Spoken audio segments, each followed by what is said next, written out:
ഇവിടെ എഴുതി വച്ചിരിക്കുന്ന പുസ്തകങ്ങളൊക്കെ ആരെഴുതി, എപ്പോ എഴുതി, എഴുതുന്ന രീതി, അവരുടെ മനസ്സിലുള്ള ചിന്തകൾ വരെ നമുക്ക് ഇനി വരും കാലം ക്വാണ്ടം ഫിസിക്സിൽ കൂടി നമുക്ക് പുറത്തെടുക്കാം. കാര്യങ്ങളൊക്കെ നല്ല രീതിയിലാണ് പുറത്തു പോകുന്നത്. എത്ര പുസ്തകങ്ങൾ, വസിഷ്ഠന്റെ,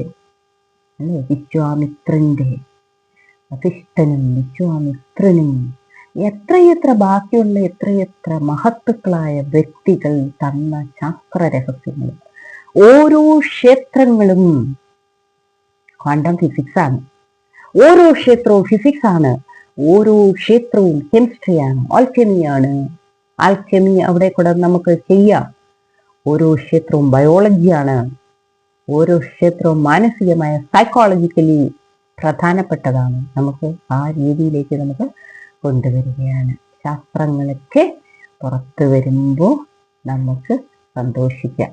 ഇതിന്റെ തുടർഭാഗങ്ങൾ നമുക്ക് പിന്നീട് കേൾക്കാവുന്നതാണ്. ശരി.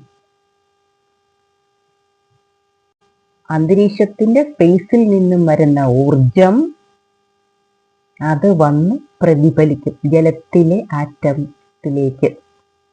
അപ്പൊ സൾഫർ അങ്ങ് ആക്റ്റീവ് ആവും, മെർക്കുറി അങ്ങ് ആക്റ്റീവ് ആകും, സിങ്ക് ആക്റ്റീവ് ആകും. പല രോഗങ്ങളുടെയും മരുന്ന് സിങ്കോവിറ്റ്, അങ്ങനെ പല മരുന്നുകളും ഒക്കെ ഉണ്ട്. സിങ്ക് അടങ്ങിയതാണ്, കോപ്പർ അടങ്ങിയതാണ് പല മരുന്നുകളും. നമ്മളത് അറിയണം. അപ്പൊ നിരവധി മൂലകങ്ങൾ ആക്ടിവേറ്റ് ചെയ്യുന്ന സമയമാണ് ഈ കുംഭമേള എന്ന് പറയുന്നത്. ആ ജലത്തിൽ അടങ്ങിയിരിക്കുന്ന മൂലകങ്ങൾ ആക്ടിവേറ്റ് ചെയ്യുന്നു.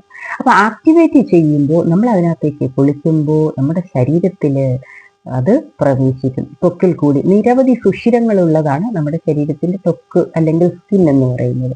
അതിൽ കൂടി ജലം അത് ശരീരത്തിലേക്ക് പ്രവേശിച്ച് നമുക്ക് ആവശ്യമായിട്ടുള്ള ഉന്മേഷങ്ങൾ കിട്ടുന്നത് അതുകൊണ്ടാണ്. ഹിമാലയത്തില് നിരവധി മൂലകങ്ങളുണ്ട്. അത് ജലത്തിൽ കൂടി നിരവധി ഡെഡ് ബോഡികൾ ഗംഗാനദിയിൽ കൂടി ഒഴുകി പോകുമ്പോഴും അതിന്റെ തൊട്ടടുത്ത് നിന്ന് ആ ജനങ്ങൾ കുളിക്കുന്നുണ്ട്. അവർക്കൊന്നും രോഗങ്ങളൊന്നും ബാധിക്കുന്നില്ല. അവരത് കണ്ടിട്ട് ഇങ്ങനെ നിൽക്കുകയാണ്.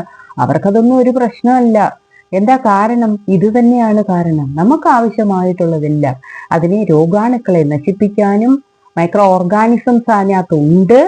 അതുപോലെ തന്നെ മൂലകങ്ങളെല്ലാം മനുഷ്യ ശരീരത്തിന് വേണ്ട